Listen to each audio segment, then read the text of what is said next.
Además que estábamos viendo, creo que ese era el último que estábamos viendo. Faltaban las temperaturas.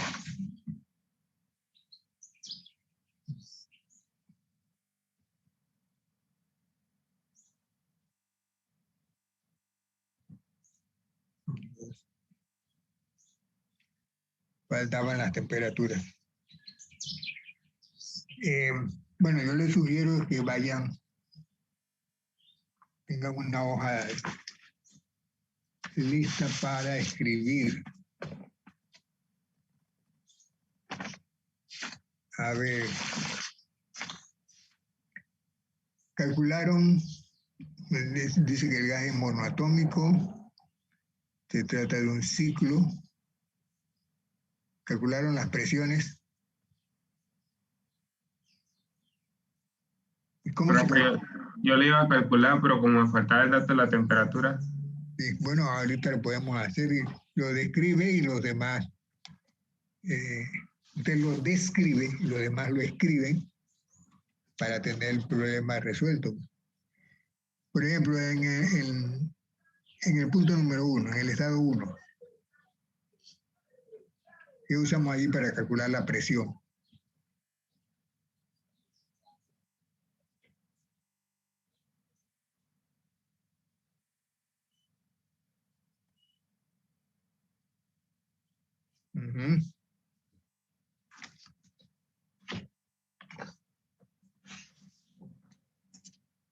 La ecuación de estado, ¿no?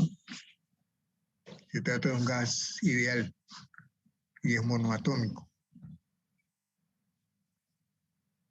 Así que la presión es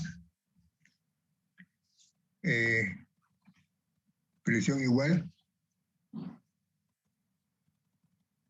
NR3 entre V. NRT entre V. Tenemos N, tenemos R, tenemos temperatura, sí, tenemos volumen, sí. Se calcula allí P1. Lo mismo se hace con P2, P3. P2 cambia en la temperatura, el volumen es el mismo. Y en el estado 3, la temperatura es la misma, pero cambia el volumen. El volumen es 44.8.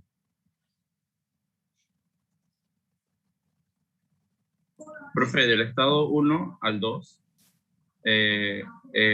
la temperatura es la diferencia, ¿verdad? Delta. No, pero mire, sí, el delta es 298, ¿no? Y la temperatura se va al doble. Pero, sí. pero llenando el cuadro, el tipo de proceso, isocórico, isobárico, isotérmico, ¿qué es lo que es? Isotérmico. De 1 a 2. No. Isocórico.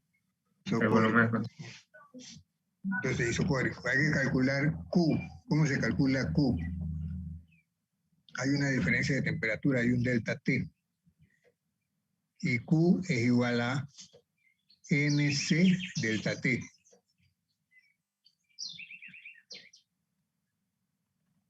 Ese delta viene de cuando se integra, ¿no? De T1 a T2 va a salir delta T. N, el número de mol, me dicen que es 1. Y C, dice que para un gas ideal monoatómico Sería lo que usted no había mencionado, que CV para un monoatómico vale, creo que 3 medios. 3 medios de 3 medios de R, y ya entonces lo multiplicamos por la diferencia. Y ahí tenemos Q. Ya tenemos Q. Correcto. Tenemos Q allí. Las unidades dependen de R, ¿no? Usted puede trabajar con cualquier unidad en realidad porque después va a ser una sumatoria nada más. ¿Y cómo se calcula W?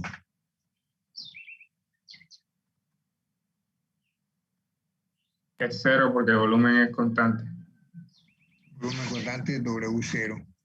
¿Y delta U? Va a ser igual a Q porque como no hay W. Muy bien. y delta H. Bueno, delta Puedo H. calcular, como es un gas ideal, puedo calcular CP y después CP igual delta H entre delta T y después delta H. Si conociendo CV puedo calcular CP. Y uso la misma formulita, pero esta vez con CP. CP delta T. Bien, ya tenemos la primera línea. Luego nos vamos a la segunda, pues.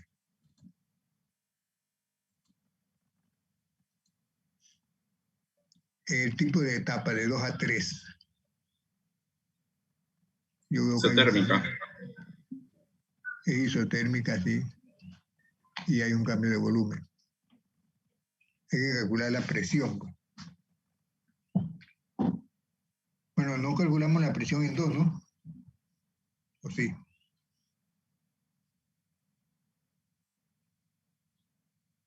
Bueno, en 2 sí. La presión Entonces, sí cambia porque es de 2 a 3, ¿no? ahora de 2 a 3 hay que calcular la presión en 3, pues. Se supone que aplicamos la misma ecuación de estado. Y la presión 3, ¿cuánto salió? Presión 3. RT sobre V. Usamos el volumen de 44,8. 44,8. Temperatura 596. En atmósfera me dio 1,09. Y la presión 1, perdón, y la presión 1. Bueno. Presión 1 era temperatura a la mitad y el volumen la mitad, pero igual.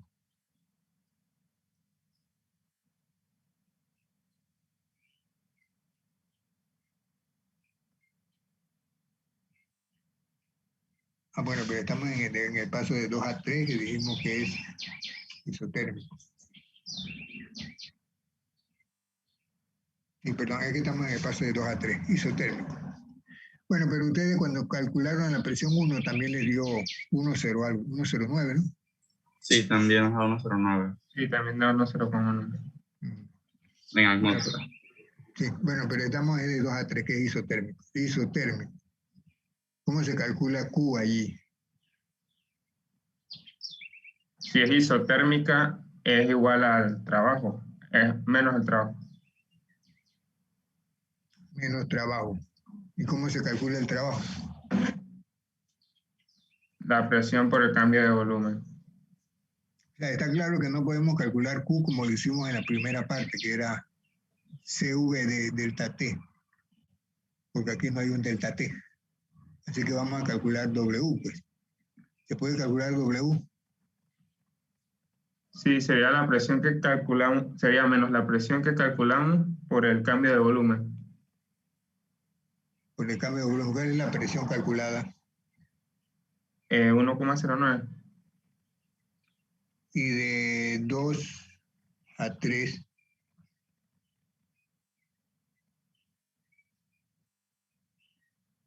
Bueno, aquí hay un problemita. ¿Cuál es la presión en 2?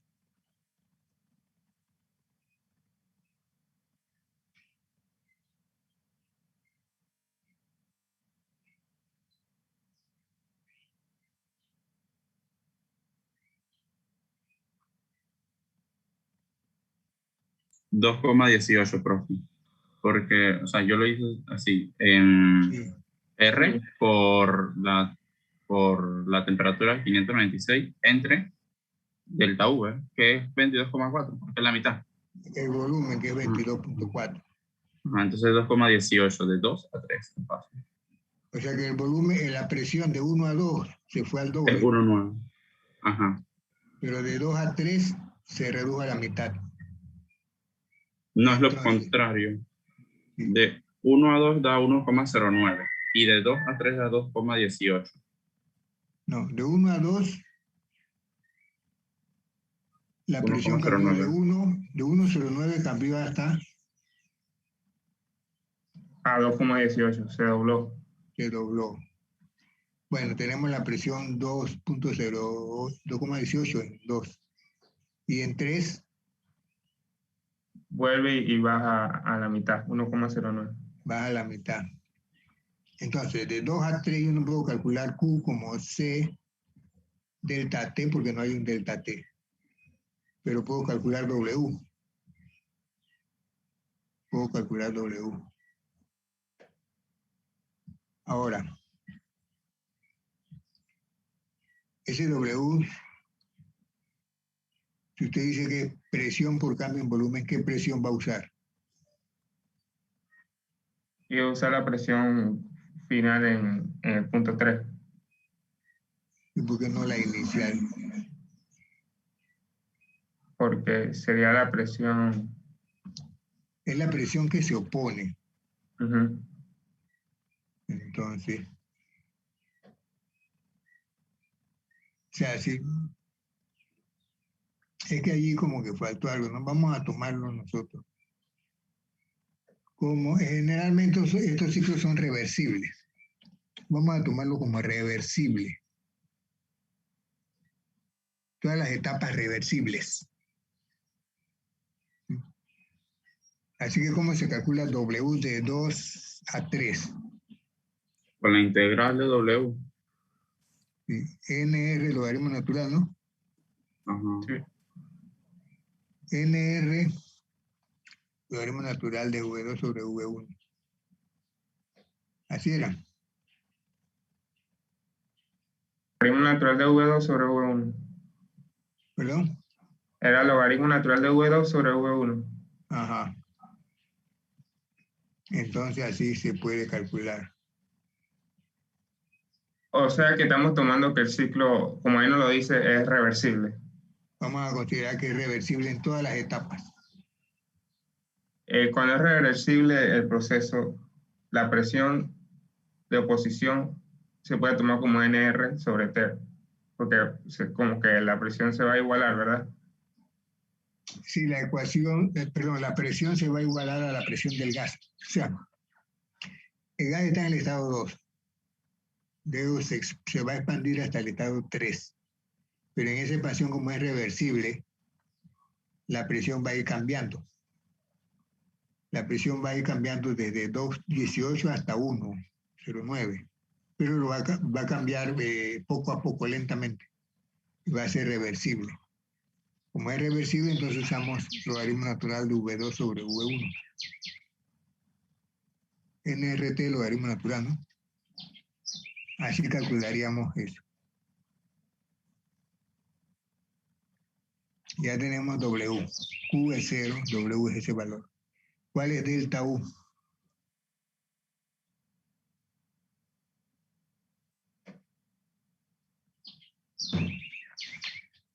La primera ley dice que delta U es igual a Q más W.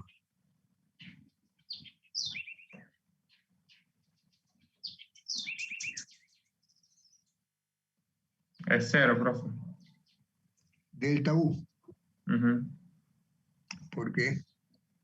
Porque Pero si hay trabajo.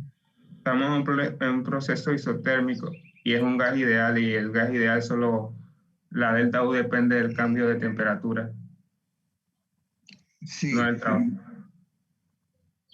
muy bien. Entonces, ¿cuál es Q? O sea, hay un W ahí.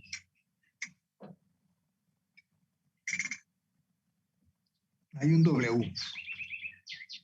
Como es un gas ideal, delta U es 0. También delta H es 0. De hecho, delta U y delta H son 0. En la Pero si entalpía hay, también es 0, profe. perdón, La entalpía también sería 0. sí, El cambio de la entalpía. del experimento de Joule-Thomson también se determinó que delta H depende de la temperatura para el gas ideal, solamente. Si no hay cambio en la temperatura, no hay delta H. Así que 0 y 0. Pero hay un W que calculamos. Y Q no lo pudimos calcular como CV delta T. Primero que no es CV. Y no hay delta T de 2 a 3. Entonces, ¿cuánto sería Q? Menos Q. Q Menos sería W sería igual a menos Q. Exactamente. Sería lo contrario de W en signo, ¿no? Ahora, Sí, cuando se sube, sí, sí, como la primera ley dice que delta U igual a delta Q más W, entonces la delta U es 0 y pasa con signo contrario. y entonces Q es igual a W con signo contrario. Ya tenemos los valores de etapa 2, de 2 a 3. Ahora, de 3 a 1.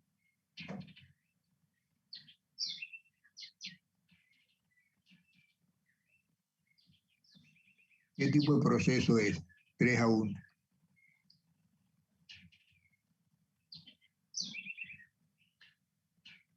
Sería presión constante. Sí, porque la presión de 2, cuando llegó a 3 cambió a 1,09 y en 1 era también 1,09, entonces es presión constante. Ya sabemos el tipo de proceso. ¿Cuál es Q? Bueno, allí hay un valor hay un delta T y hay un CV del gas. Yo puedo calcular entonces.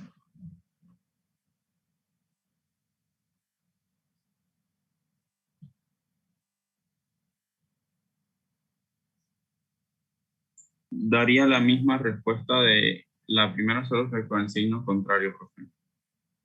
Sí, puedo calcular Q. Y W, hay un cambio en el volumen. La presión es constante y hay un cambio en el volumen.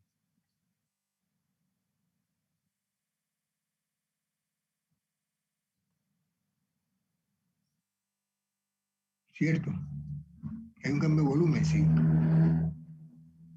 La presión es constante, sí.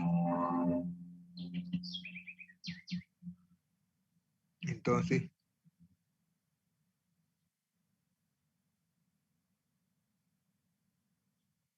Me sale el mismo W del otro, pero con el signo contrario.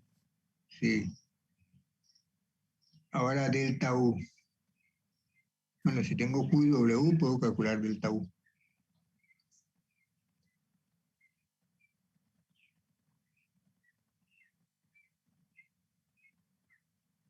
También podría calcular la delta U con el CV delta T, ¿verdad, profe? CV delta T también. Sí. No, pero no es isotérmico ahí. Calcular delta U como CV delta T. Ah, no, sí, cierto. Cierto. Y delta H la puedo calcular de la misma manera. Delta H no sería igual a la Q. ACP. Tendremos que calcular ACP. Y es igual a Q también, ¿cierto? Porque la presión es constante. Porque la presión es constante.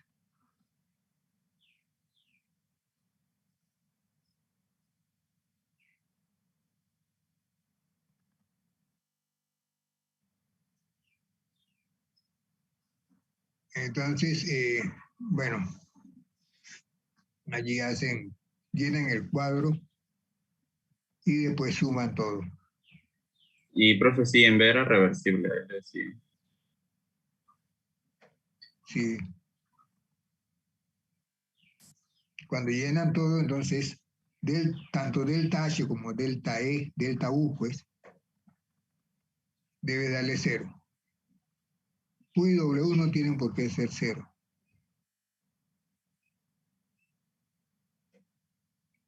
Pero bueno, ya eso le meten cálculos ahí después, ¿no? Multiplicaciones y divisiones, porque no vamos a tener mucho tiempo para todo esto. Nada más que lo describimos y ustedes le ponen la música después, ¿no? Bueno, el número 7, hay que determinar la entalpía de formación de SO2, dióxido de azufre. Pero que el dióxido de azufre se forma a partir de azufre sólido y oxígeno. ¿Sí? Bueno, entonces uno toma azufre sólido, lo mezcla con oxígeno de alguna manera, provoca la chispa y boom, se forma SO2. pero el problema es que no solamente se forma SO2, también se forma SO3. Entonces es difícil determinar el delta H de SO2, que te va a dar una mezcla de productos. Entonces eso se hace por medio de, bueno, la ley de Hess. Se usa una oxidación del SO2 para formar SO3. ¿Sí? Y una de azufre gaseoso, no sólido sino gaseoso, con oxígeno para dar SO3 también, que son conocidos. Entonces, ¿cómo se puede usar esa información para determinar el calor de formación del SO2?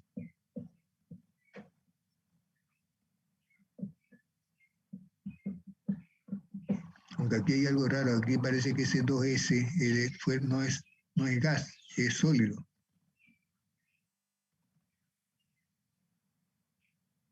Ahí aparece como gaseoso, pero en la información dice que es sólido. ¿Perdón? En la ecuación aparece gaseoso. Yo quiero es de sólido pasar a SO2. A mí se me hace que esa formación que está allí, la segunda ecuación de reacción, es azufre sólido.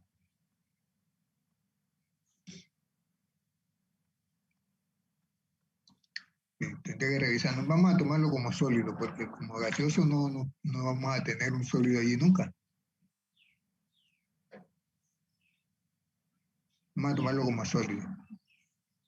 Si es sólido, no sé qué pasa. ¿Cuál sería el delta H? Teníamos que acomodar las ecuaciones para que quede Sí. Yo nada más como la sólido primera. más oxígeno y quede el dióxido de azufre. O sea, yo tengo que buscar la manera de que al final, cuando yo haga una sumatoria de las reacciones, me quede azufre sólido más oxígeno para dar aquello, SO2. Sí, esa es la que necesito. Azufre sólido más oxígeno para dar SO2. Buscar ese delta H. Si yo sumo las ecuaciones, las dos que están allí, me da la que estoy buscando. No. Entonces, delta H lo sumo y me va a dar el valor que ando buscando. Se puede. Sí, yo cambié nada más la primera. O sea, lo puse en descomposición, como que el trióxido de azufre se descomponía en dióxido de azufre y oxígeno y cambiaba el delta H positivo, se sumaba y daba menos 141 kilocalorías. Sí, cambiate el sentido de la primera ecuación. De la primera, ajá. Y simplifiqué lo que podía significar. Los dos trióxidos se iban y un oxígeno. Ajá. Y entonces como cambiaste eso, cambiaste el delta H, el valor, no el valor, sino el signo de delta H, ¿no? Sí. ¿Cierto? En lugar de menos 46 quedaría más 46. Sí. Y hacer la sumatoria entonces. Pero también habría que multiplicar por un medio ambas, porque para que Porque quede... se supone que 1 y 1. Uh-huh. ¿Sí? Y para que sea un mol de SO2. ¿Cierto?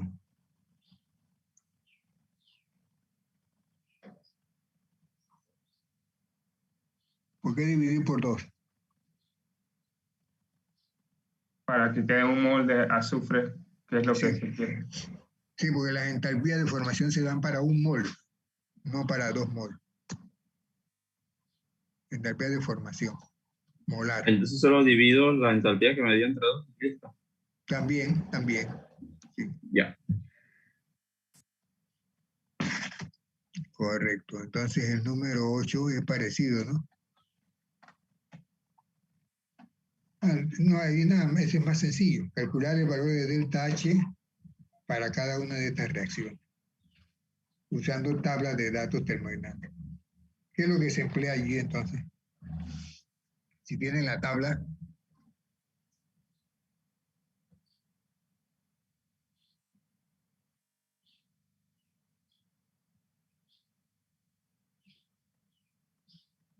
Que el delta H de formación va a ser igual a la sumatoria de los delta H de los productos menos la sumatoria de los delta H de reactivos.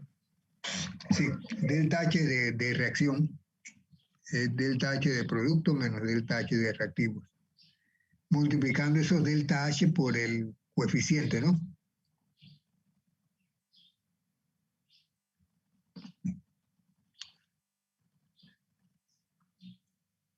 Así es, multiplicando por el coeficiente. Pero es nada más que, eso sí es química general. Buscar esos valores, multiplicar por el coeficiente, sumar, y ya tengo delta H de reacción. El número 9 dice la variación de entalpía estándar a presión constante y temperatura de esta reacción. Te la dan. Pero ese es a 25 grados Celsius. ¿Cuál es ese valor a 125 Celsius? Y te dan las capacidades caloríficas.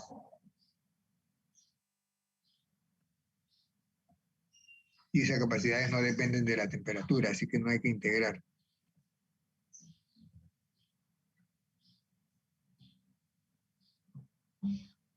¿Qué ecuación usaron allí?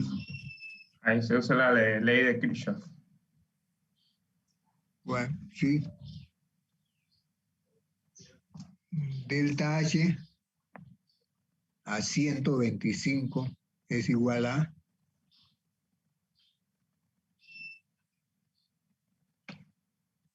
Es igual al delta H de reacción más la integral.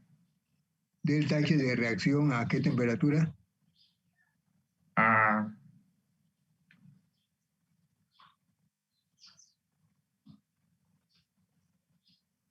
280,3. 280,3. ¿De dónde sacó ese valor? Porque era la entalpía a 25 grados, o sea, al 25 grados más la integral. Sí. O sea, la ecuación dice así, delta HT o una T superior a 25, ¿no? Es igual a delta H a T sub 0, que ese T sub 0 para nosotros sería 25. Si los datos que están en las tablas es a 25, a veces es 20. Pero es ese valor, el inicial, pues, más la integral, entonces. ¿Y la integral cómo es? Integral de Delta CP. Delta CP DT. dt. ¿Y ese delta CP cuál sería?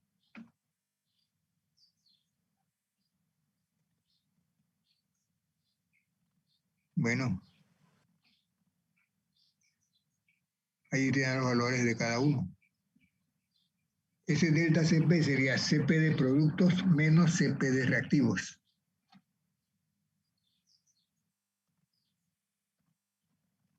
Pero como son independientes de temperatura, está muy fácil.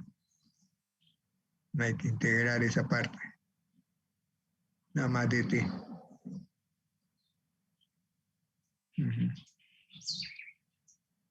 CO2 37, oxígeno y CO 29 y 29. ¿Sí? Hay que hacer la sumatoria de esas cantidades y multiplicar por delta T.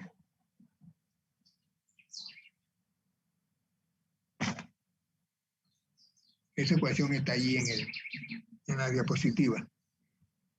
¿Cómo calcular delta H cuando la temperatura no es la estándar?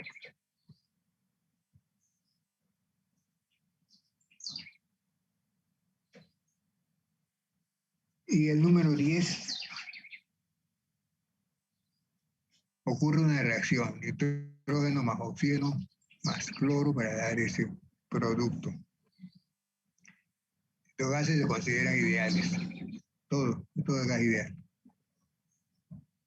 Y la entalpía de formación del producto es 52,593 a esa temperatura. Bien, ese es delta H, pues. Delta H de la reacción. Pero se te pide delta U de reacción, no delta H.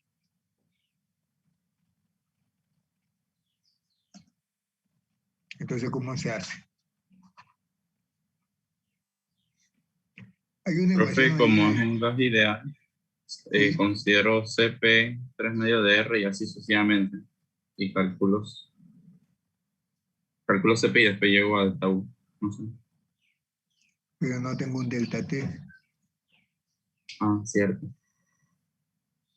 Pero hay una ecuación, bueno, hay una definición de H. H es igual a U más PV, más PV. Pues. H es igual a U más PV, por definición. Así que delta H es igual a, estamos diferenciando, pero valores macro, digamos. Si delta H es igual a delta U más delta PV.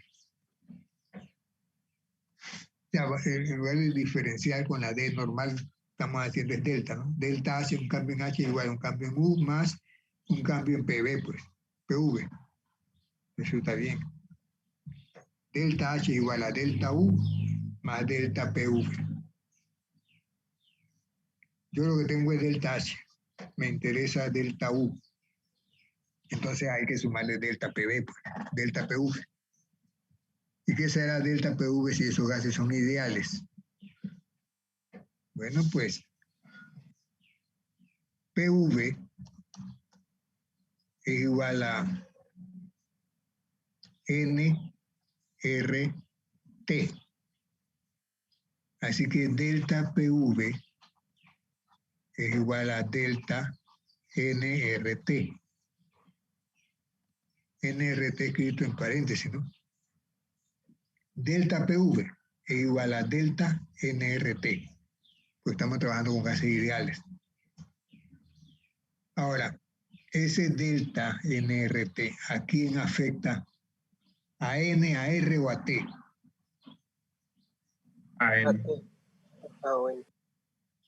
No afecta a R porque R es una constante. La temperatura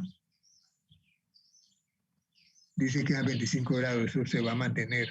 Así que no hay un delta T. Entonces, ¿a quién afecta delta? ¿Qué es lo que va a cambiar? ¿RT o N? N. Delta N. No hay otra, lo que tiene que cambiar es N. Así que el delta se aplica a N. Entonces, delta H será igual a delta U más delta N por RT, multiplicado por RT. Ahí está. Entonces, R es el valor de constante, temperatura 25 grados, lo ponemos a Kelvin. ¿Y cuál es delta N? Bueno, si un delta es final menos inicial. ¿Cuál es N final? El de los productos Ajá. gaseosos. Sí, o sea, 1. Que sería 1. ¿Y cuál es el delta N de los reactivos? Sería un medio más un medio más un medio, que sería 3 medios. Entonces, final menos inicial, 1 menos 3 medios. 1 menos 3 Menos un medios. medio. Sí, Sería menos un medio. menos 1/2. Entonces el delta H sería, delta U sería entonces, es lo que están preguntando, ¿no? Si delta U. Sería delta H menos 1/2 RT. O sea que al final sigue sumando.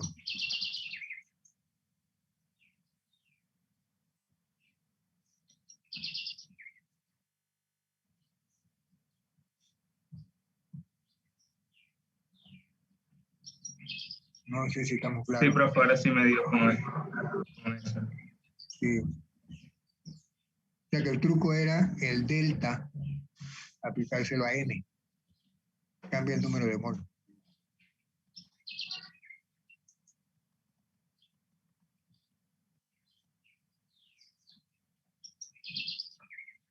Y ahí no hay problemas.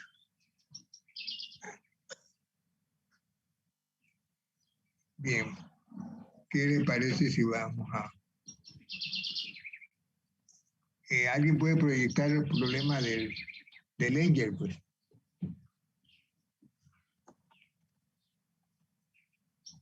No sé si hay preguntas.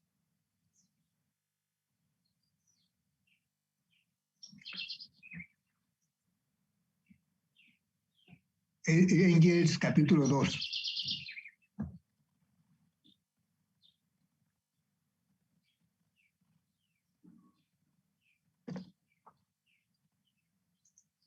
¿Qué me dicen?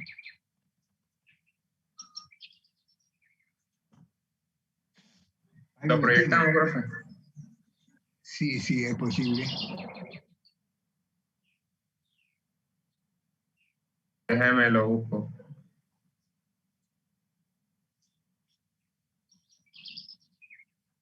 Esa versión está en español. No, en inglés. Ah, entonces debe ser. Yo tengo la de español. Sí. Sí. ¿Lo Ok, proyecto o...? bueno, si se puede. Deme un segundo. Ya lo tengo aquí, no, no tiene que compartir. Sí.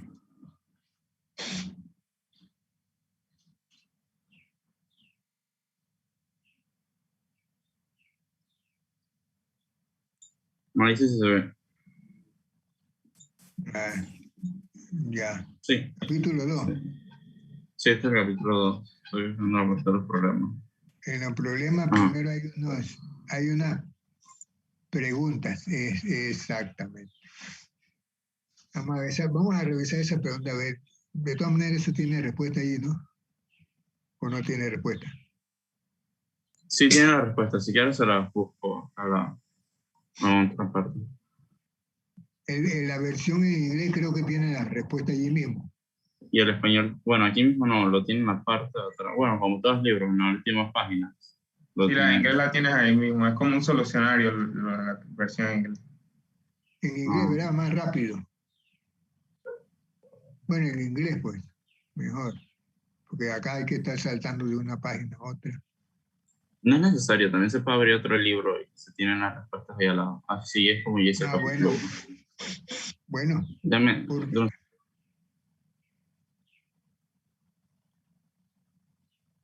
esa primera pregunta, me tiene inquieta la respuesta de eso, inquieto la respuesta de eso.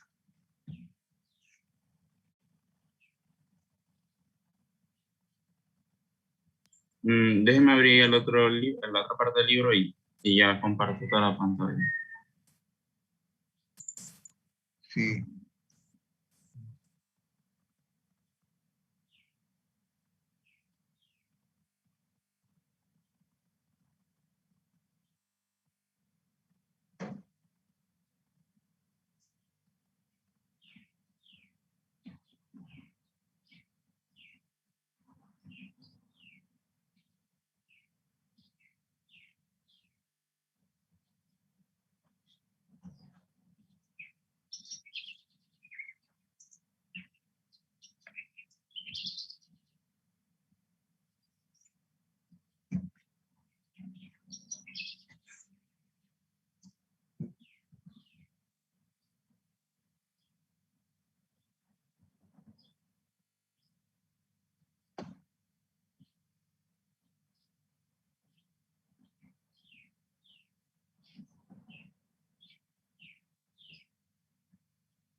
Ya se ve la parte de la respuesta. Ah, que la tiene así. No, pero la Y aquí están presión... los problemas y aquí están hechas las respuestas. No, lo que pasa es que en el de inglés dan la explicación y el procedimiento. Ah, ok. Esa no. Ahí sí, no sé. Bueno, ¿quién tiene la de inglés? Yo la puedo compartir. Sí. Con esa me parece que ahorramos tiempo.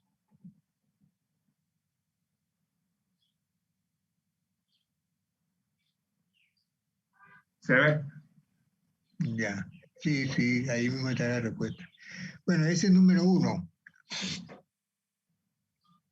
Estuve viendo que como que no concuerda mucho la respuesta con eso, con lo que se dice arriba. Tiene una corriente que pasa a través de una resistencia, pero la resistencia está inmersa en un líquido y el contenedor es adiabático. Supongo paredes adiabáticas, como un termo. La temperatura del líquido, como la resistencia está dentro del líquido, pasa la corriente, la resistencia se calienta y eso pasa al líquido, ese calor. El líquido entonces sube su temperatura en 1 grado. El sistema dice solamente el líquido. Allí es donde está, yo creo que allí es donde está la confusión.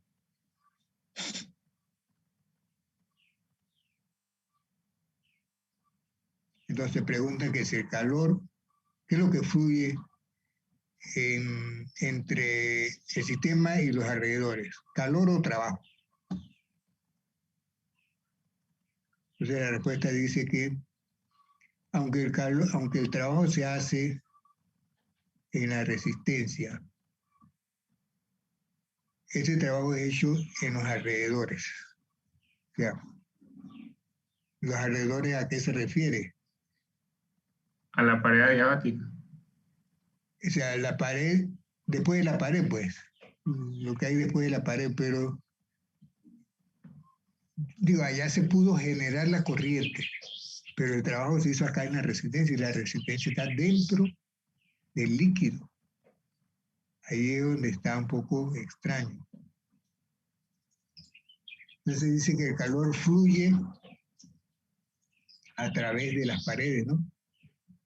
Entre alrededores y el sistema, porque hay una diferencia de temperatura. Si hay una diferencia de temperatura, pero quedamos en que las paredes serían adiabáticas. Yo leí esa parte como que no me convence mucho. Si las paredes no fueran adiabáticas, sí podría haber una transferencia Si de calor. si fueran diatérmicas.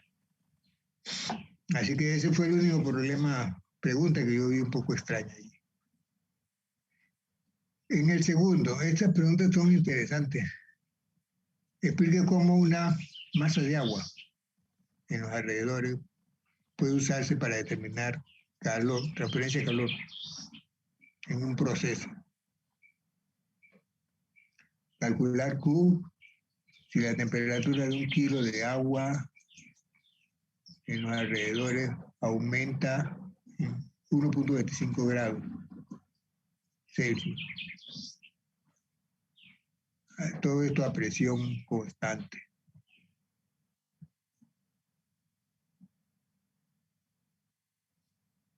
Entonces dice que si el calor fluye a través de la frontera entre el sistema y los alrededores, esto debe llevar a un cambio en la temperatura en los alrededores, ¿sí? Donde delta T es Q sobre Cp. Eso está bien. Para este caso, lo que se está calentando es una masa de agua. Entonces calculamos Q para ese calentamiento de la base de la masa de agua.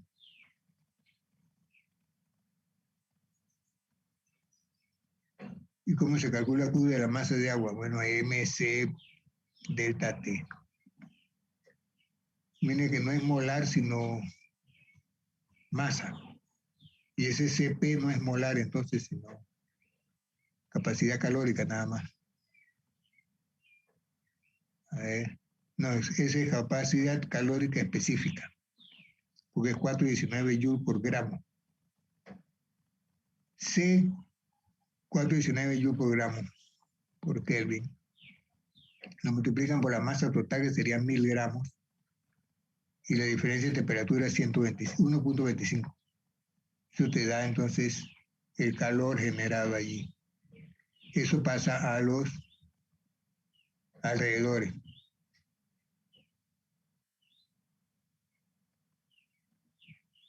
Y debe calentar, pues.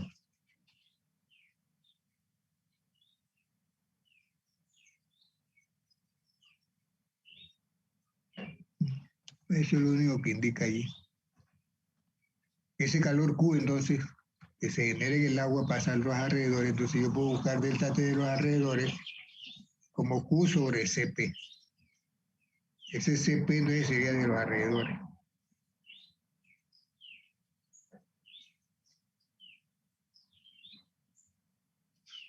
Sí, así es. Explique la relación entre diferencial exacta y función de estado. ¿Quién puede hablarme de eso entonces?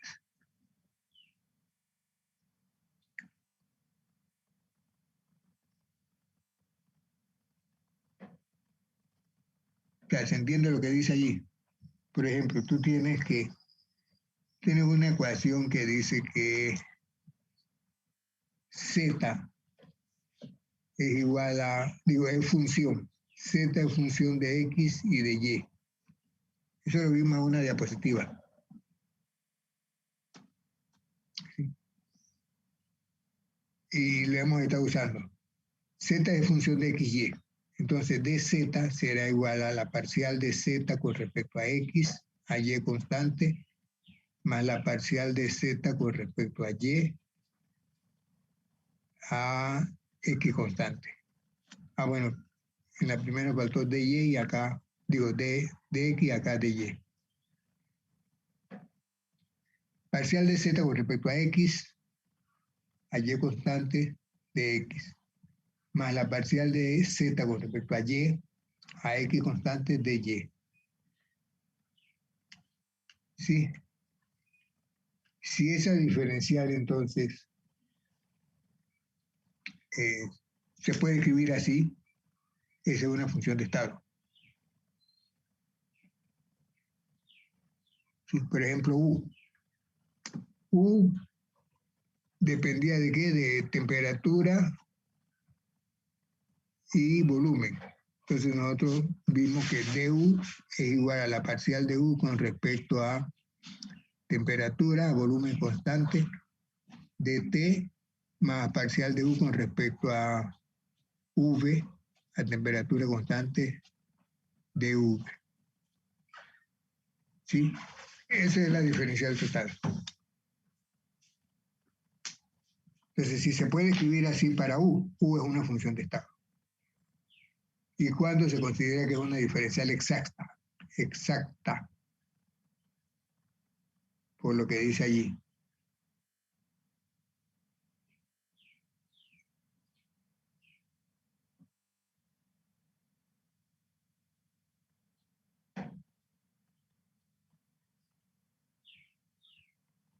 No se entiende.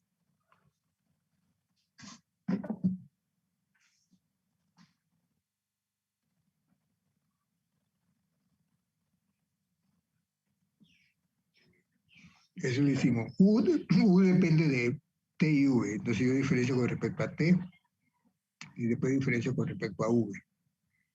Así expreso du. Eso está bien. Si la puedo expresar así, es una función de estado.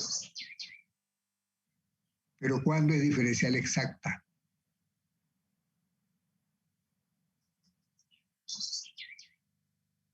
La diferencial, como está escrita de esa forma de parciales, existe. O sea, tiene un valor, entonces... Exactamente. Si eso tiene un valor que existe, entonces es una diferencial exacta. Nosotros vimos que sí existía para U y para H. Bueno, y el siguiente, el 4 que dice, bueno, ahora ustedes me explican el 4 qué es lo que quiere decir eso.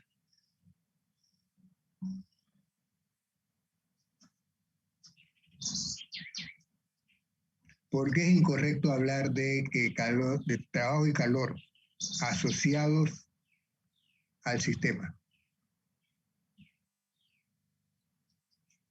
O sea, por ejemplo, ¿por qué decir que un mol de gas ideal tiene un calor de 20 joules? ¿Por qué no se puede decir eso?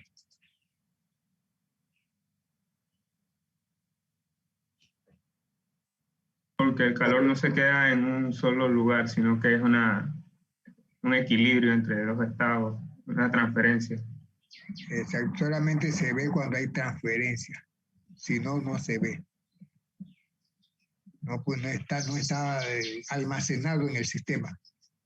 No. Eso se ve es cuando hay un cambio de estado. Sí. Solamente existen en los cambios. Bueno, sí, pero me dicen quién está participando, pues. Emerson ahí, profe. Profe, y en el caso del trabajo, Sí. en el caso del trabajo, o sea, yo había leído en el libro que hablaban de flujo de calor, aunque no lo consideraban como una sustancia, de que es un fluido como tal. Pero en el caso del trabajo, el trabajo tampoco puede estar asociado a un sistema porque muchas veces el trabajo lo ejerce el entorno sobre el sistema y contrario del sistema al entorno, o sea que no es propio de una sustancia, sino que es algo que se le puede inducir. Sí, se transfiere de uno a otro. Uh-huh. Mientras eso no existe. Uh-huh. Sí, así es. Ahí dice calor y trabajo. Bueno, el número 525. Son dos sistemas que sufren expansión reversible.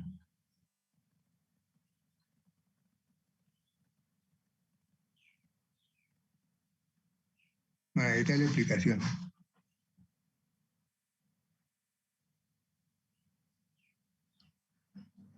Comienzan de la misma presión y volumen.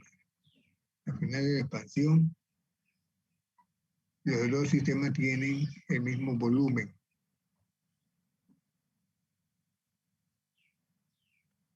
Pero uno es adiabático y el otro es isotérmico.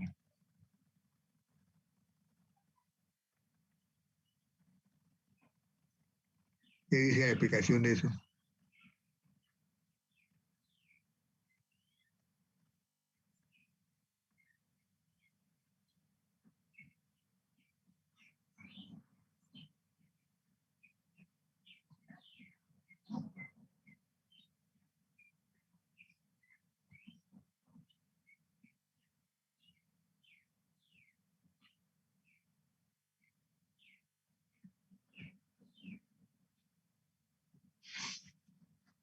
¿Se entiende?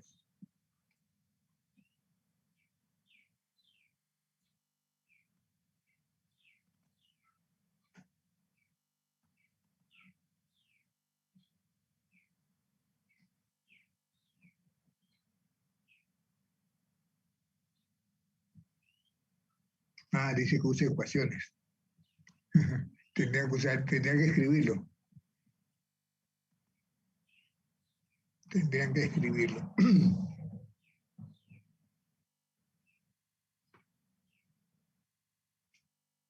Bueno, Ahí pero dice que explique Ahí dice, sin usar las ecuaciones. vamos a ver, una expansión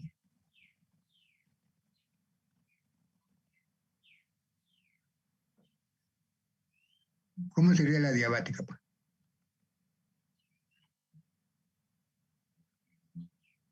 Sin transferencia de calor.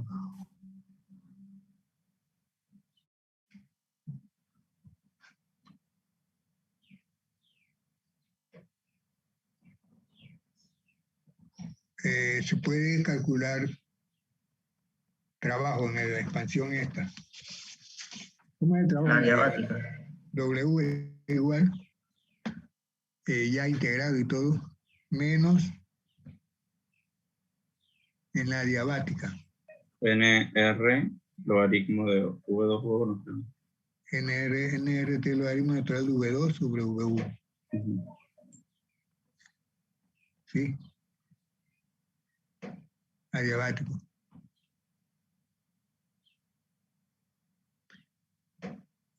Y el otro dice que es una expansión isotérmica.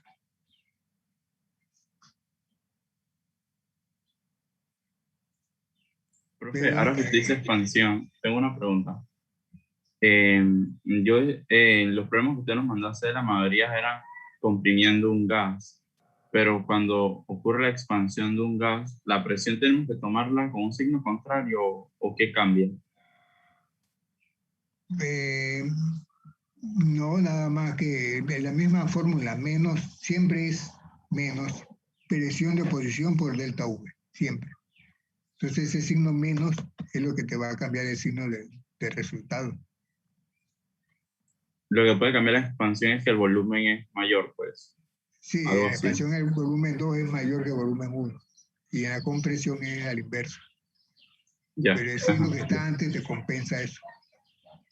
Pero todo lo demás se puede seguir calculando igual, pues, no hay mayor Igual, cambio. sí. Ya. Bueno, en este problema número 5 del trabajo, en el caso de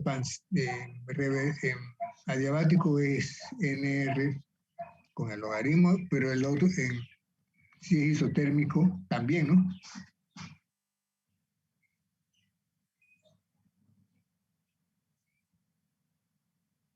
Sí, pero aquí yo creo que lo que cambia es que en el adiabático, como no hay transferencia de energía del sistema en forma de calor, pero Ajá. en el caso de la isotérmica, sí hay una temperatura que puede fluir calor.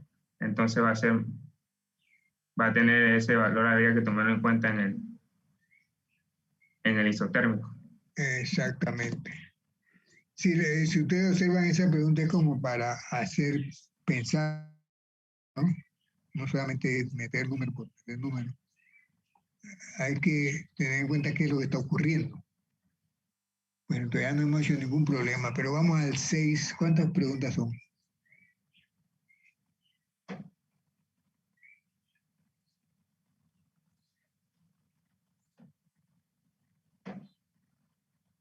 Son 10 preguntas teóricas, profe. Uy, Dios. Una taza de agua a esa temperatura se pone en un microondas y bueno, se acciona, ¿no? Por 1 minuto. Durante ese tiempo comienza la ebullición. ¿Cuál es Q, W, delta U? Perdón, si son positivos o negativos.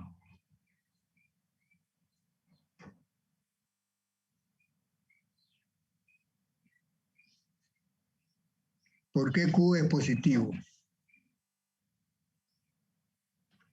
Porque el Porque calor es se el introduce al entorno. sistema. O sea, el calor entra al sistema. ¿Por qué W es negativo? Porque el agua se evapora desde la taza hacia el entorno. Y el volumen ese del agua líquida va a cambiar. Se evaporiza.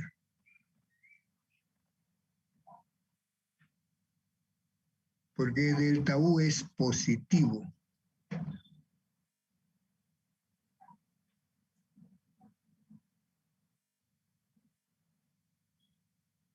Delta U positivo. Porque si comparamos la cantidad de calor o energía que entra al sistema versus la que él pierde, es mayor, pues se calienta más de lo que se evapora. Sí. hay un aumento de temperatura, hay un aumento en la energía interna. Correcto. ¿Qué es lo malo en esta afirmación? Eso es más o menos es una casa que está bien aislada, paredes aislantes parece.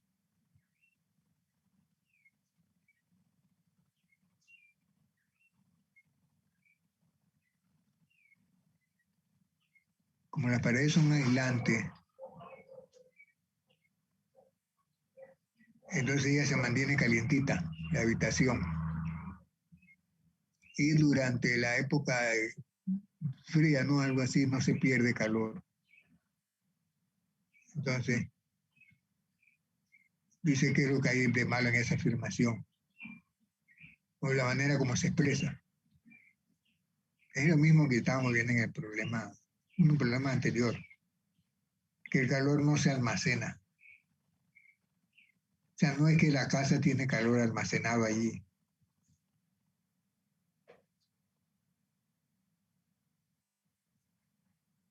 Entonces no hay que decir que tiene calor almacenado y que por eso no se enfría, pues, la habitación, no cae rápidamente en la temperatura.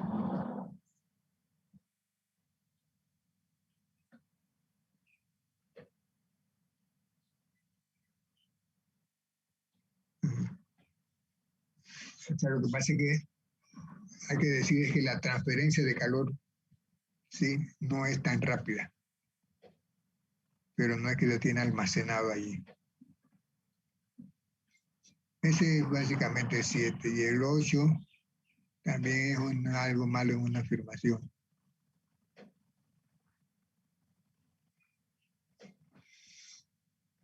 Causado por,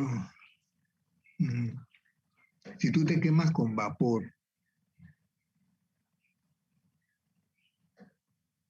de agua, sales peor librado que si te quemas con agua hirviendo.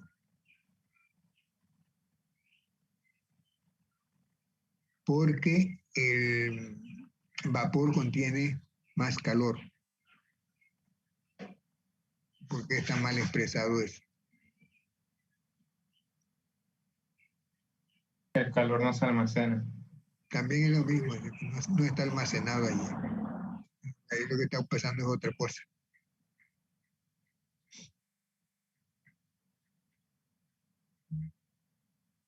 Tiene que ver con liberación de la energía.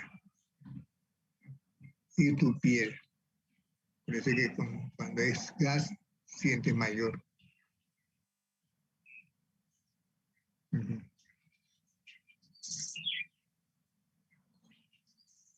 El agua caliente no libera tanta energía. Pero el vapor sí, porque tiene que condensar. Bien, ese era bueno el 8.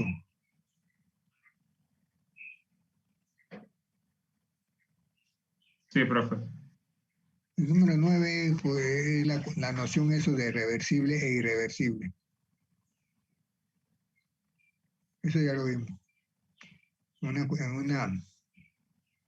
Medín, ¿puedes agrandar un poco más la imagen, por favor? Disculpa, agrandala. Ajá, es que, no sé, mi vista está dañada. Ah, ya. Bueno, en una expansión, cuando es reversible, el proceso está en equilibrio. Eso lo vimos del gordo y el flaco abriendo una puerta, dos gordos abriendo la misma puerta, así, uno contrario al otro. Eso lo vimos más o menos. En situación de equilibrio, de reversibilidad, hay un equilibrio. Irreversible cuando la puerta se abre de un solo golpe, más o menos. Eso es lo que aclaran ahí en el número 9. Y en el número 10,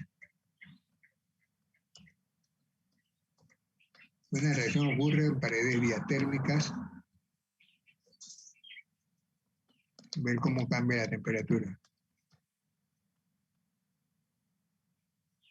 Bueno, esa es reacción exotérmica y endotérmica. También es para recordar eso. No hay problemas allí. Bueno, entonces los problemas.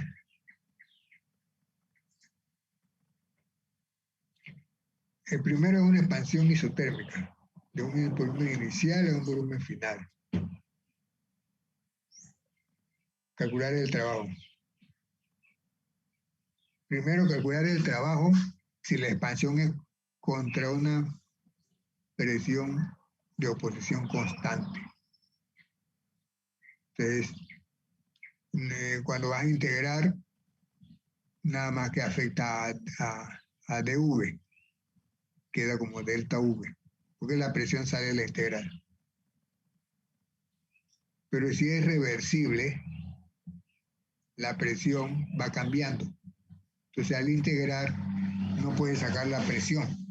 Pero como es un gas ideal, cambia la presión con la ecuación de estado del gas ideal. Pone la presión en términos de volumen, integras y te sale la expresión que hemos usado allí para trabajo. Sí. El número 2 es una compresión isotérmica contra una presión constante. Una presión constante, entonces P delta V. ¿Cómo se calcula delta U, delta H y Q? Un gas ideal isotérmico. Delta U y delta H son 0, porque es un gas ideal isotérmico. Y entonces Q tiene que ser lo contrario de W en cuanto a signo. Ahí no hay mayor problema. Una pregunta.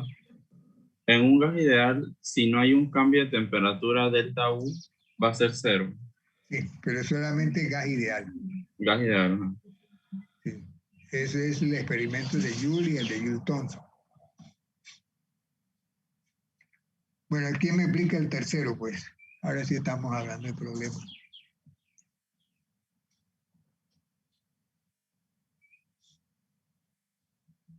Tenemos un sistema de 57.5 gramos de agua líquida a esa temperatura. Se calienta, pero es como el problema, como la pregunta aquella. Se calienta, pero usando como si fuera una presión, una resistencia inmersa en el agua, a una presión constante. Fluye una corriente de unos 50 amperes. La resistencia tiene un valor de 10 ohms y pasa por 150 segundos. Eso pasa la corriente a través de la resistencia se calienta, ese calor lo recibe entonces el agua y por lo tanto sube la temperatura del agua. La capacidad del agua se puede encontrar en tablas, ¿no? Ya vimos que son 4, tantos joules. Bueno, aquí como el problema está resuelto, ahí debe haber un valor para eso. Sí.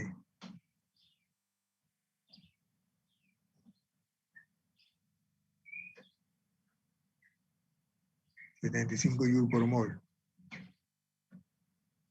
Ajá. Esa es la capacidad del agua, pero molar.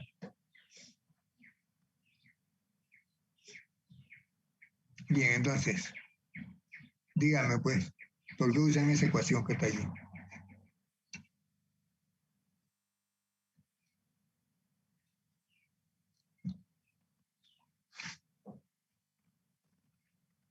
El calor, o sea, el calor que se desprende en la resistencia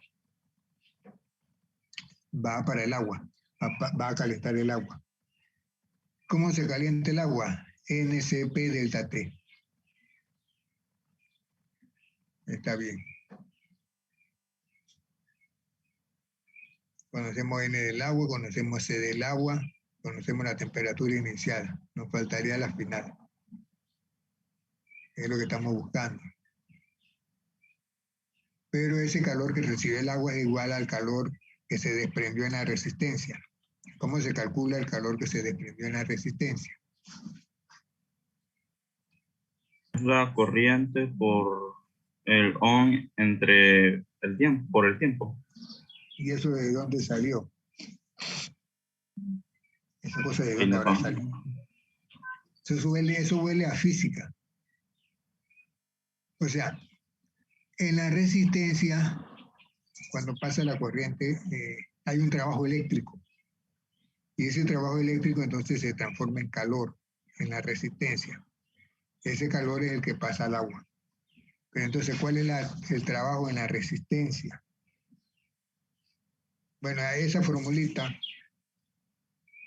está bien allí, ¿no? Así como está, pero hay que saber de dónde salió. Eso viene de física 2. El voltaje es, o sea, naturalmente hay una diferencia de voltaje en la resistencia también, ¿no? Y como hay una diferencia de potencial, hay un voltaje, se define voltaje como el trabajo eléctrico entre las cargas. ¿Se puede calcular la carga que está pasando? Sí. ¿Cuál es la carga que está pasando? Bueno, o sea, la carga Q. Para eso entonces hay que recordar que amperios es Q sobre tiempo. ¿Sí? Digamos, coulombio sobre segundo. Amperio Q sobre T. Como me dan amperio, entonces yo puedo despejar Q. Y voltaje, hay que recordar también que es corriente por resistencia. Entonces, por eso, cuando yo hago ese análisis allí, veo que Q, calor, es I, o sea, corriente eléctrica al cuadrado, por resistencia y por tiempo. Pero eso tienen que repasar de dónde sale eso. Es eso, del concepto de voltaje, trabajo eléctrico y amperaje. Bien, entonces Q igual a I cuadrado RT, eso se compara o se iguala al calor que recibe el agua, suponiendo que todo el calor que se genera en la resistencia pasa al agua. ¿Sí? Hay que hacer simplificaciones ahí, como que la resistencia no se queda con nada, ¿no? Con su temperatura, su calor, todo el que obtuvo, se lo pasa al agua. ¿Sí? Entonces, con esa igualación de Q de resistencia y Q del agua, Q para el agua, yo puedo despejar la temperatura final. Ahí no hay ningún problema. El siguiente. Ahora sí alguien va a hacerlo. Tienen un gas ideal. La presión externa a la que está sometido es 200 por 10⁻³ pascal. Debe ser más bien 2 por 10⁵, ¿no? Pascal. La temperatura se cambia de 100 a 25 centígrados a esa presión. Le dan CV, calcular Q, W, delta U y delta H.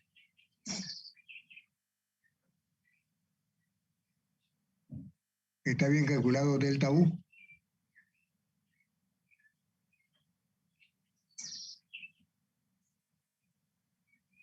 La temperatura cambia de 100 a 25. ¿Y está bien? Sí, profe. Bueno, es lo mismo, porque yo usar era delta U, era igual a CV entre delta T, pues. Pero es lo mismo que te dije, sí. Sí, delta U. Y delta H, bueno, en lugar de CV se usa CP. No hay problema. Pero se trata de un gas ideal. Estamos usando 3 medios y 5 medios. ¿Sí? ¿Y cómo se calcula entonces W? Porque no nos dan esto, volúmenes, volumen inicial y volumen final, nada de eso.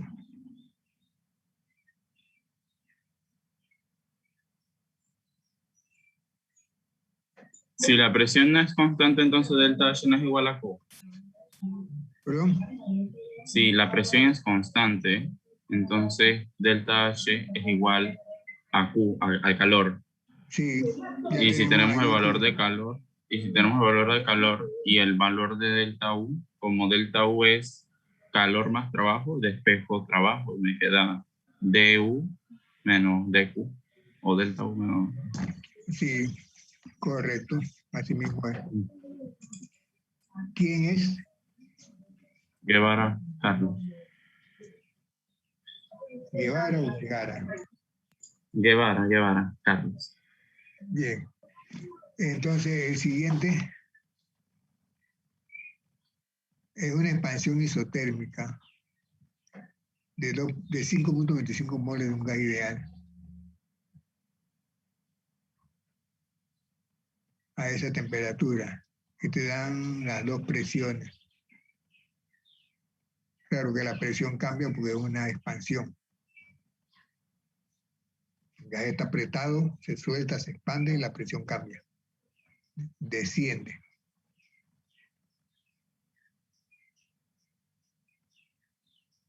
Tiene que describa el proceso.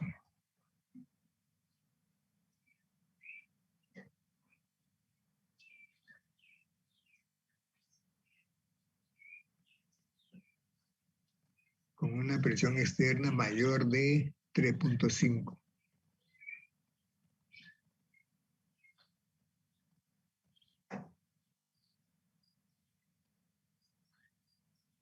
Mayor o igual, profe. Mayor o igual, sí.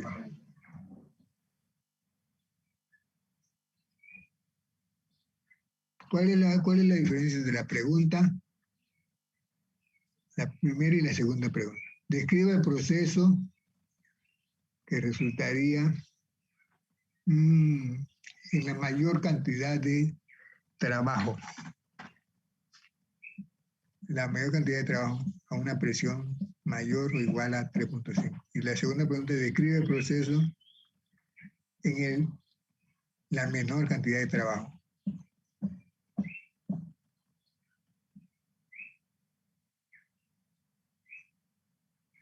En la primera nos dicen que cuándo se hace, o sea, qué proceso haría que el trabajo sea el máximo que se puede obtener. Y eso se logra en un proceso reversible. La cantidad de trabajo es máximo en un proceso reversible.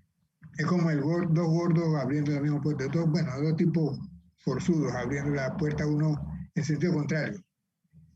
A uno le cuesta mucho más trabajo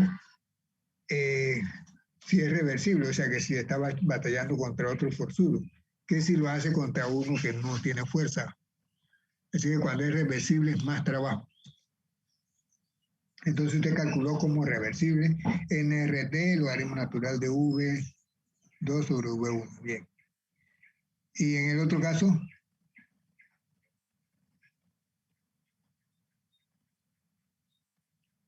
cuando es la menor cantidad de trabajo. En un solo paso, o sea, el proceso no es reversible, sino irreversible, que se realiza en un solo paso. Si el forzudo abriendo la puerta contra un debilucho que está del otro lado, no hay caso, un solo golpe. Entonces se hace menos trabajo. Y se calcula de esa manera. ¿Esa era la pregunta? La última pregunta es la que no entiendo, porque dice no cuadra. Si no tomo la presión externa, o sea, no tomo la restricción de que sea mayor o igual a 0, a 3,50. Ellos se refieren a que no hay presión externa. El forzudo va a abrir la puerta y no hay nadie del otro lado que se lo impida. Entonces casi no tiene que hacer trabajo, pues. Es como una expansión libre. Exactamente.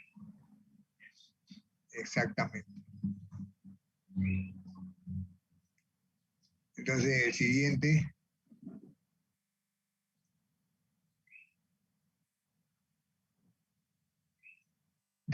Calcular delta H y delta U. Cuando se transforma un mol de gas ideal de 27 una atmósfera, bueno, hay un cambio en temperatura y presión. Bueno, entonces hay que aplicar, pues.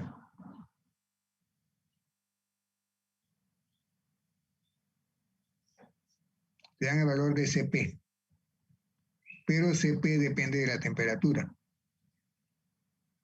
Ese problema ya habíamos hecho algo parecido, ¿sí? Que hay que integrar porque CP no depende, digo, sí depende de la temperatura. Entonces hay que integrar. Allí observen que hay una K debajo de T.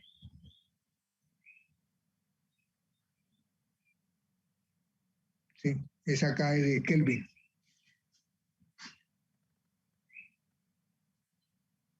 ¿Estamos claros? Solo es la unidad, eso no influye en la expresión. Sí, ese es para eliminar la unidad que no moleste allí. Bueno, yo creo que ya habíamos hecho algo así parecido. Se calcula delta H y cómo se calcula delta U, también lo piden.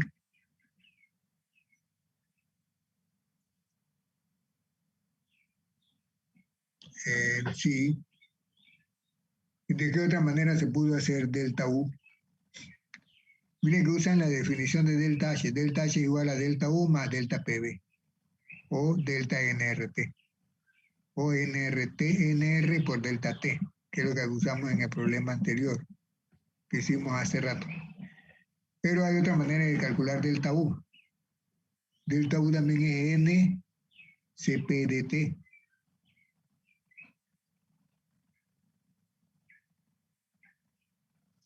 Y como tengo CP, nada más tengo que sumarle R a la expresión. Si yo encuentro un valor en ese rango para CP, entonces le sumo, digo, lo uso para calcular CV. Sí, de otra manera. Tal vez pueda haber algún cambio pequeño porque de todas maneras CV también depende de la temperatura. Y no tiene que ser exactamente como depende CUP.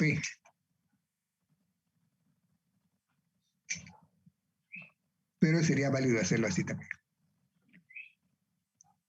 Calcular trabajo de expansión adiabática.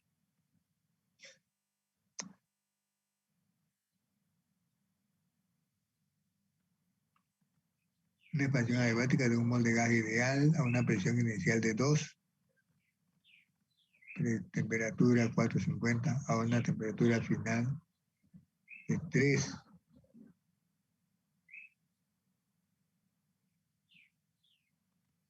Calcular W. Pero es adiabática la expansión. Y el W y delta U se pueden comparar.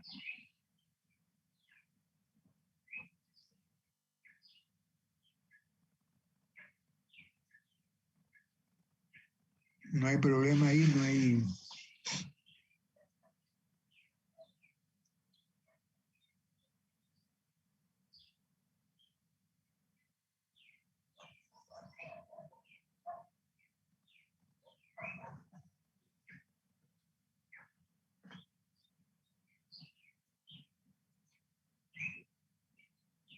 O sea, en la primera parte, operación adiabática.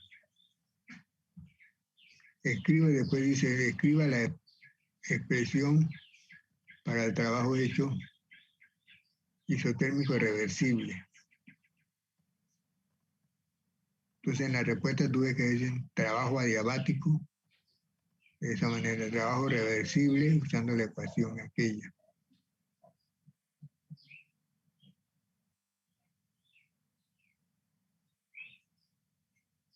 Y bueno, al final te piden es la presión final.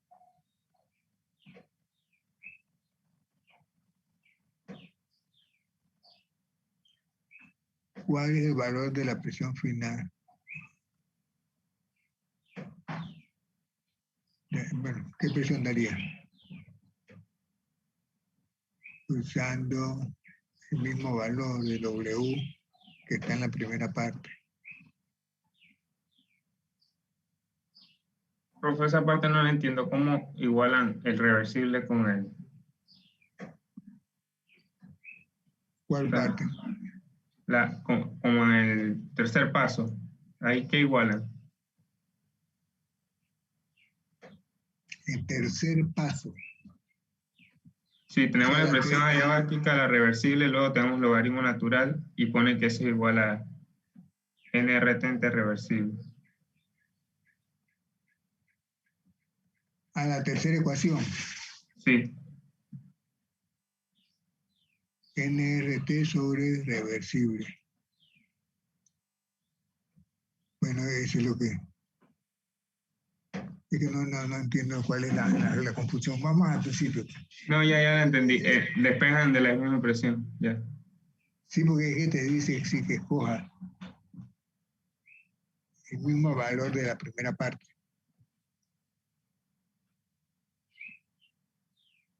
Sí. ¿Alguien más tiene pregunta ahí? Primero se calcula el trabajo en el proceso adiabático. Después se calcula el trabajo como reversible, porque hay cambio de presión. Ajá. Y después te dice que uses el primer caso para calcular la presión.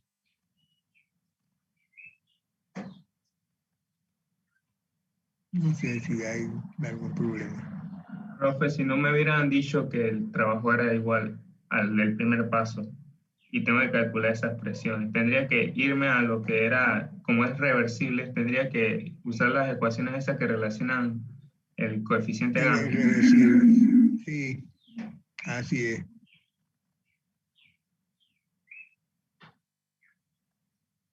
Bueno, entonces número 8. Esos problemas son, bueno, me dicen cuándo acaba el tiempo.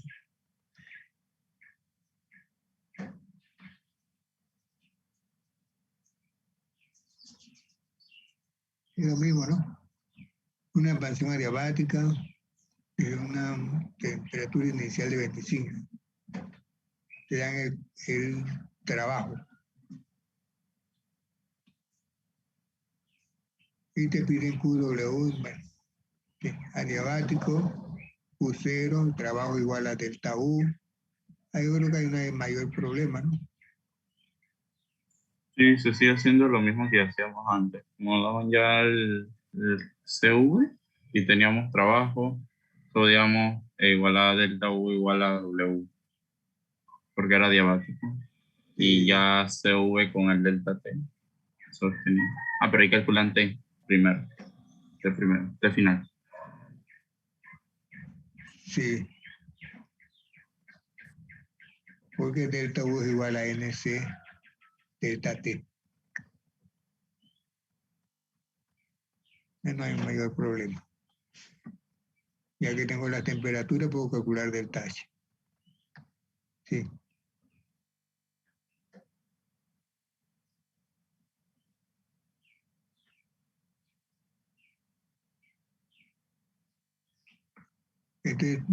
Miren que aquí no varía mucho los problemas, pero hay libros en los que cada problema varía bastante con respecto al anterior. Bueno, y de hecho hay algunos problemas que se salen más o menos de lo que hemos visto. Pero este es tan sencillo. Un gas ideal sufre, es que hay termodinámica enfocada a química, pero también hay una termodinámica enfocada aquí a física. Y aquella, si uno se descuida, encuentra problemas de aquella, termodinámica física, para ingeniería y física. Y a veces se aleja un poco de los objetivos de química. Bueno, este es un gas ideal que sufre una expansión, pero está en el estado P1, P inicial, V inicial y temperatura. Aún llega a un estado final, con P final, cambió la presión, cambió el volumen, pero es la misma temperatura. Primero, en un proceso a presión constante, presión externa constante, presión de oposición constante. Y en el caso B, un proceso reversible. La presión está cambiando. Derive de presiones para la mayor cantidad de masa que puede levantar una altura H en los alrededores en base a este proceso. Es decir, cuando uno levanta una masa hay que hacer trabajo. Y ese trabajo lo puedes obtener de una expansión de un gas. Nada más que el trabajo de expansión se calcula como presión volumen y el trabajo de subir una masa es mgh, como en física. Fuerza por distancia. Fuerza mg, distancia recorrida h, altura. Entonces hay que igualar los dos trabajos.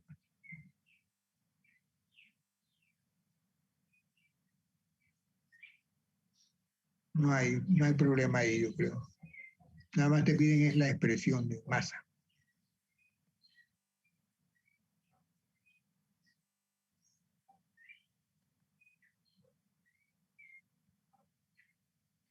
Ese es el número 10. Sí, está larguito el problema, ¿no? A ver quién me cuenta eso, qué es lo que está pasando ahí. Una llanta de automóvil contiene aire a esa presión, 20 grados. La válvula esta de escape se le abre. Por supuesto que se expande el aire, ¿no? Adiabáticamente. Contra una presión externa de eso. Que dan CV del aire.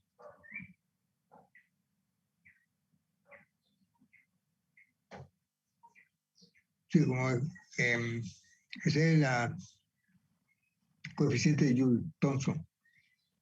La llanta tiene esta carga de aire, llena de aire, de pronto la válvula se abre, el aire se libera y eso hace que baje la temperatura. Sí. Como eso es tan rápido, sí, el escape es aire que se supone que es adiabático, una expansión adiabática. Entonces no hay problema allí para calcular. Adiabático Q igual 0. Está considerando ese aire como un gas ideal. Sí, más o menos están asumiendo, sí. Asume comportamiento ideal del gas. Entonces Q es igual a 0, delta U tiene igual a W, W se puede calcular entonces como presión externa fija por cambio en volumen y WCV delta T. Yo creo que no hay problema ahí. Profe, en ese problema la presión externa es igual a la presión inicial, al final, perdón. A la presión final, sí.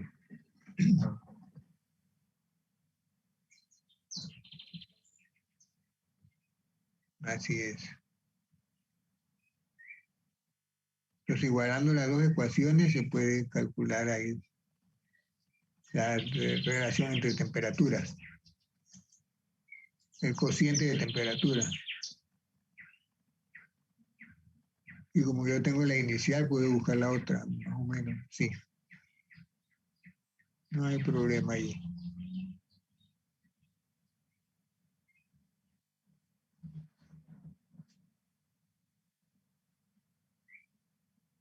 Este 3.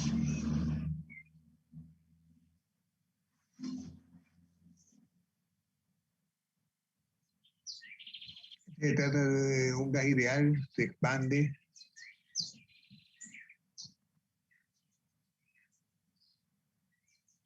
A esa temperatura y a una presión inicial. Se expande a una presión final que es menor y te dan CP. Calcular el trabajo si la expansión es isotérmica reversible y si la expansión es adiabática, reversible adiabática.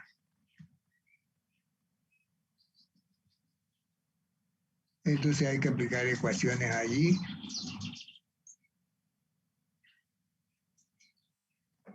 La parte A es sencillita. La parte B entonces hay que usar el concepto de gamma.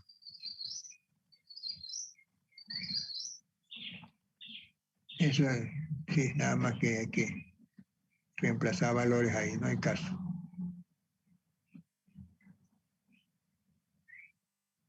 Este ya es como más o menos lo que hicimos, ¿no?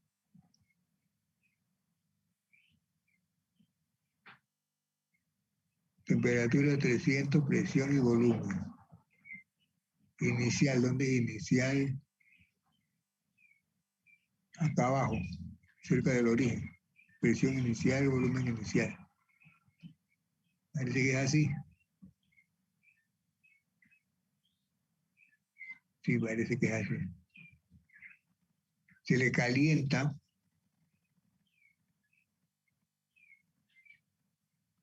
a volumen constante.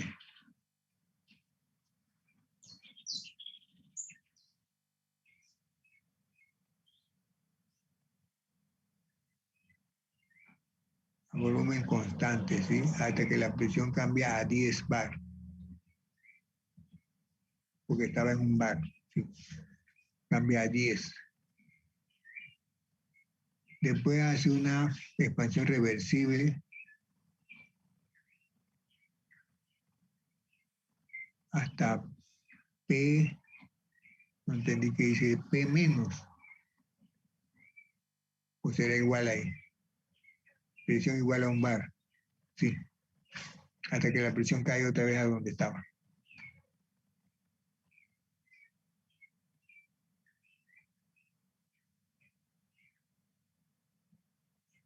Después se le saca calor, se le extrae calor a presión constante. Ese es, sí, la línea abajo horizontal. Se extrae calor a presión constante.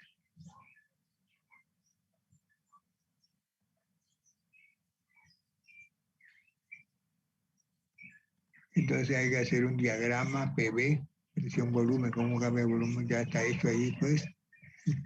¿Y qué más piden allá arribita? Calcular el trabajo para cada etapa y trabajo total. Entonces el desarrollo, ¿cómo va ese desarrollo? ¿Cuán largo es el desarrollo de eso? Ah, eso está bien para una buena sentada ahí ustedes. ¿Te parece el que hicimos, no? Ahora se sientan con una taza de café o con una pintilla y ustedes pueden hacer eso.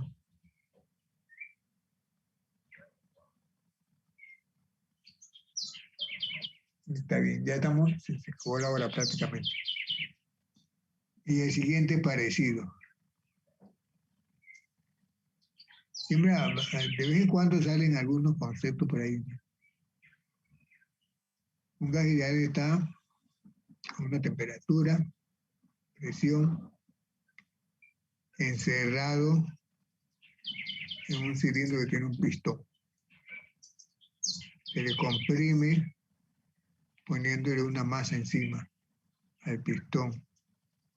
Le dan el diámetro del cilindro. Entonces se hace un trabajo allí. Calcule el trabajo hecho. Trabajo hecho y la distancia que recorre el pistón. La masa del pistón no importa. Es una cuestión de aluminio, digamos. Entonces hay que usar el concepto de presión es fuerza sobre área, sobre la que se aplica. Y tú puedes calcular el área porque tienes el diámetro del pistón. No hay ningún problema. Nada más que tienen que sentarse.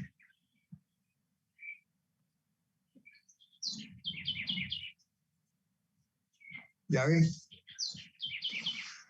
Sí se puede, nada más que hay que dedicarle tiempo y tú vas repasando. Cuando tienes un problema de examen lo puedes atacar rápidamente.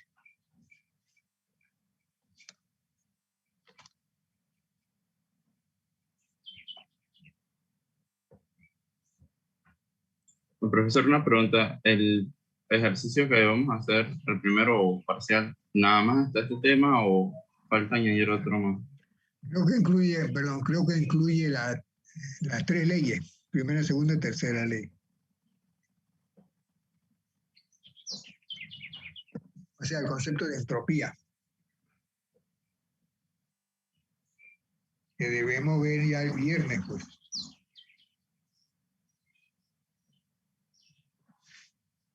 Así es.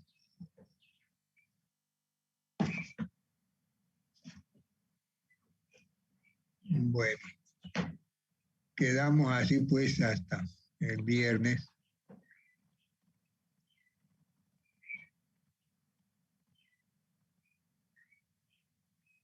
Nos vemos, profe. Sí, muy bien.